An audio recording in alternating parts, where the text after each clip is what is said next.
I have a therapy-related question, and I would like to note, to disclose, I'm not an MD, I'm a scientist, but this is really about what's in the literature. And the question is, my reading has indicated that cognitive behavioral therapy and moderate exercise are the primary CFS therapies with an evidence base.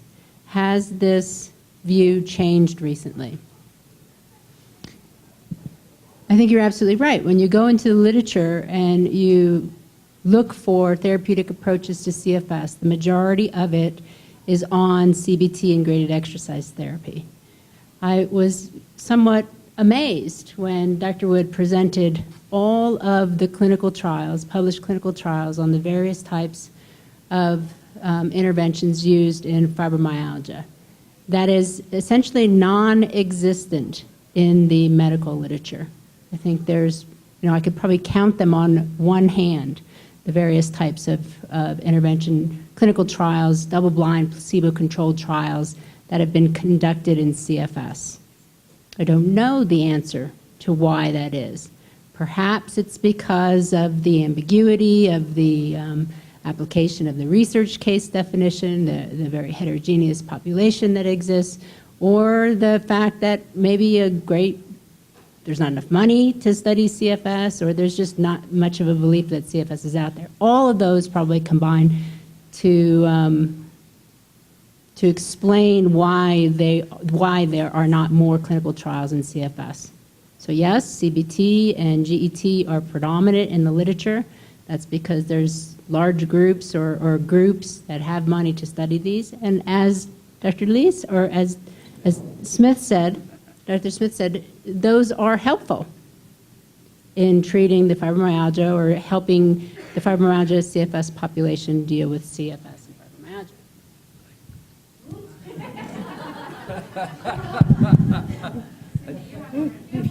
If you have a comment on that question.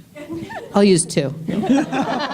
Okay, while that mic is passing down, I want to answer a related question and maybe get a little discussion going, because my question says, please define post-exertional fatigue more specifically, and if it is the hallmark of diagnosis, then why is exercise helpful in treatment? And this is a really particular interest of mine, and I'm of the school that post-exertional relapse is the hallmark, is the fingerprint of what I call CFS. And I use activity and exercise and the consequence of exercise almost as a diagnostic tool. And the fibro patients go to one side and the CFS patients go to another. This is just a way of formulating, how I'm going to approach patients. This is, and that it's my experience that the more patients are like what I would call fibromyalgia, the more they respond to activity and appropriate. Now, they don't do well with intense or sustained exercise, but the more they move and the better fit they are, the better they manage their illness. And on the other end of the spectrum are people with what I would call severe CFS, that the more they do, the more ill they become. And that the single most important intervention is teaching them to avoid relapse by limiting their extra activity. And the work being done by Alan and Kathy Light, I believe, is going to help us, because the more patients they study, you remember that the study that showed the consequence of a single bout of activity? Well, our first group of patients was a very heterogeneous group of patients that kind of span the spectrum. We now have 60 or 70 patients with up to 200 total when you do normal controls. And we're starting to see subsets of patients. For example, the patients that have fatigue only have a different picture than the patients who have both pain and fatigue. And the patients who have widespread pain but fairly good function are still another group in terms of the patterns that show up. So I believe it's going to be possible. And I think as clinicians, we need to be very sensitive to the fact that, and one of my table legs is physical conditioning. You notice I didn't call it exercise, right? So on a spectrum, you take your given patient and you teach them to be as what they can do to reduce deconditioning, but you have to do it within the spectrum of their real illness and what exercise or activity may do to worsen or improve their illness. Would you comment just a little further on how you practically tell them to pace it? How much can they do or not? It's hard to say because it's individual, the patient. It's all about having a relationship and an open discussion with the patient and discussing the consequence of activity. And I think the better the communication, the more successful it is. And fibromyalgia patients who don't have what I would call this other process, that's this insidious CFS, know that they have more pain when they exercise, but that exercise benefits them. They know that. And the more they stay on their regimen, the better they are. When they fall away from it, their stiffness returns, and some aspects of their syndrome worsen when they fall away from their physical activity. Whereas CFS patients can become severely ill. They can relapse. They can sometimes relapse for weeks and weeks and weeks from increasing their activity, even a little bit over sequential days.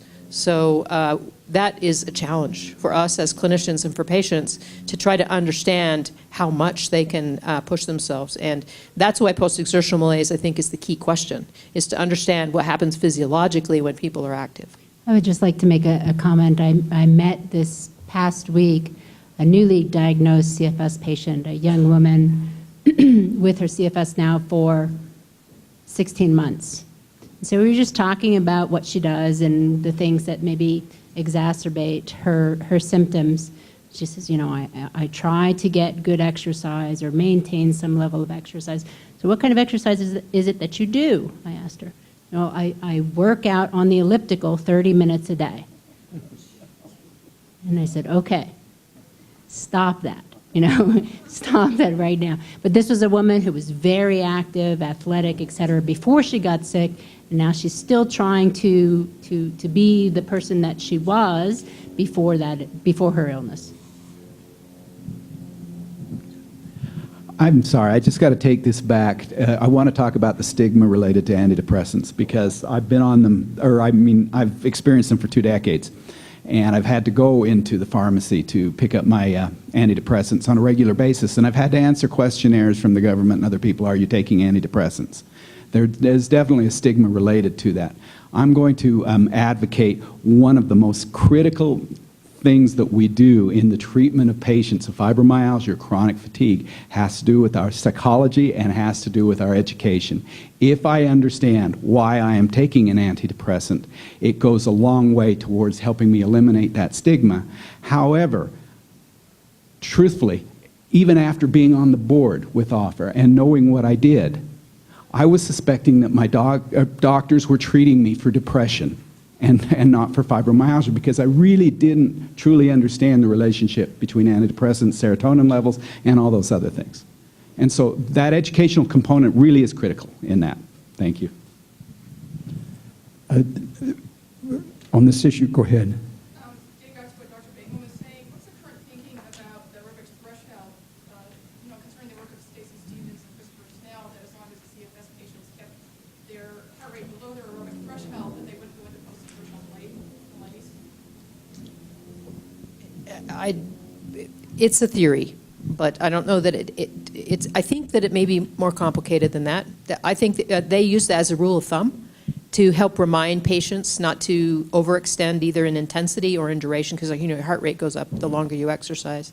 I think there are orthostatic components. I think there are many other factors, and I think we have a lot to learn. So. In the fibromyalgia realm, remember, a little pain is amplified to a lot of pain, and they're usually deconditioned. People who are deconditioned get achy after they exercise. So just figure out how much can you do without making things worse. Keep it under the threshold of kicking it up. And if it's walking for 2 minutes, that's just fine. Next week, maybe we can go to 5 minutes. But in the fibromyalgia realm, the exercise raises these same neurotransmitters as some of the antidepressants, and deconditioned muscles hurt a lot more than conditioned ones do. As the muscles get stronger, you hurt less. But you just have to do it with a lot of patience and compassion. Work on the exercise, get stronger and stronger, but just keep it under that threshold of kicking it up. Okay, can I play the devil's advocate? During the course of the Ampligen study that we did in our office, this is an intravenous immune modulating drug for patients with severe CFS, I saw the evolution of pain, the addition of chronic pain in some of my patients, and I believe it was from the serial graded exercise test we did during the study. So while these patients would normally self-pace as part of the research, they were asked to get on a treadmill and do a graded test, which means exercise to exhaustion until they could no longer exercise. And all those parameters were collected as part of the research. And at least 2 of my patients did not have widespread pain before they did that overextended exercise. They had CFS, and they developed widespread pain immediately, temporally related to the exercise. I can't prove it, right? There are many, many variables. They were also on an immune modulating drug. There were other things going on. They were aging. It was stressful. But I have a healthy respect for the fact that sometimes exercise can actually worsen disease in a subset of these patients. So you can see how it really does sort of separate out the CFS and the fibro patients, this exercise response. And I'm going to go in the other direction.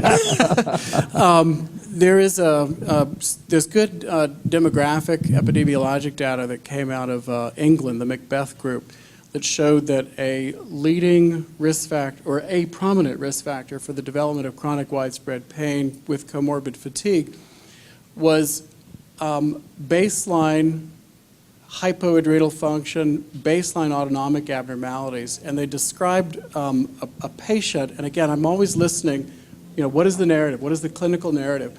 And one of the narratives that I hear is, I was aerobic exercising 30 plus minutes a day. I've been active since high school. I was, I'm driven, type AAA personality, and then something happened. It could have been anything. I got the flu. I twisted an ankle. Those people are often ADHD and have benign joint hypermobility, which is an autonomic disruptor.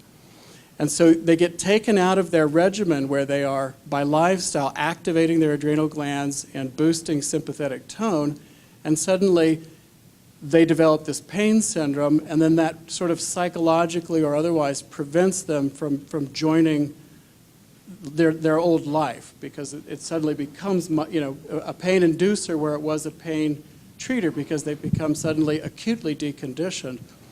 And again, anecdotally, those are people who microdose hydrocortisone supplementation and either a low-dose beta blocker or low-dose pyridostigmine with graded exercise gets the, I've got a lady back training for a marathon. I've got one doing cross-country exercise who had full-blown fibromyalgia, was going to take medical retirement. So again, you can't, it's not one size fits all. You listen for that element of the clinical narrative. You look for the benign joint hypermobility during your physical examination, and that kind of guides what you do with your poisons.